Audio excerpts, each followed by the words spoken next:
నకిలీ మద్యం కేసులో తనపై వచ్చిన ఆరోపణల్లో నిజం లేదని జోగి రమేష్ అమ్మవారి సాక్షిగా సత్య ప్రమాణం చేశారు. టీడీపీ నేతలు కూడా దుర్గమ్మ సన్నిధికి వచ్చి ప్రమాణం చేయాలని జోగి రమేష్ సవాల్ విసిరారు.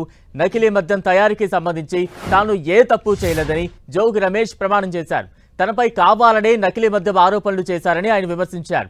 దమ్ముంటే రాజకీయంగా ఎదుర్కోవాలని, అంతగాని వ్యక్తిత్వ హననానికి పాల్పడవద్దని జోగి రమేష్ సూచించారు.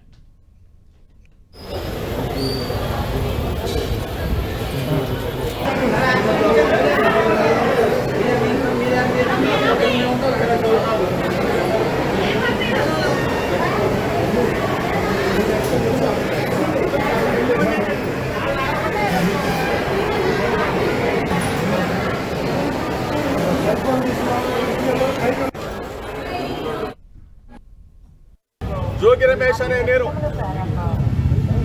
ఏ తప్పు చేయలేదని చెప్పేసి అమ్మవారిని, నేను ఏ తప్పు చేయనని చెప్పేసి, చేయను కూడా అని చెప్పేసి అమ్మవారి సాక్షిగా చెప్తా ఉన్నా.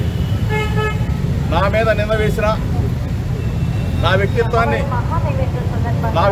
అననాన్ని, నా హృదయాన్ని గాయపరిచిన వ్యక్తులని అమ్మవారు మంచి బుద్ధి వాళ్ళకి ప్రసాదించాలని, వాళ్ళు ఎప్పుడు కూడా చెడు ప్రవర్తనతో మంచి మనసున్న జోగి రమేష్ నాలాంటి వాళ్ళ మీద బురద వేయకూడదని చెప్పేసి అమ్మవారు వాళ్ళకు మంచి బుద్ధి ఇవ్వాలని చెప్పేసి నేను అమ్మవారిని పెట్టుకున్నాను.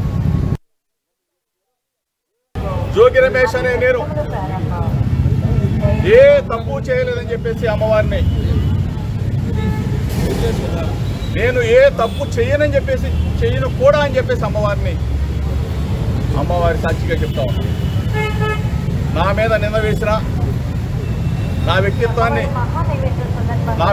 అననాన్ని, నా హృదయాన్ని గాయపరిచిన వ్యక్తులని అమ్మవారు మంచి బుద్ధి వాళ్ళకి ప్రసాదించాలని, వాళ్ళు ఎప్పుడు కూడా చెడు ప్రవర్తనతో మంచి మనసున్న జోగి రమేష్ నాలాంటి వాళ్ళ మీద బురద వేయకూడదని చెప్పేసి అమ్మవారు వాళ్ళకు మంచి బుద్ధి ఇవ్వాలని చెప్పేసి నేను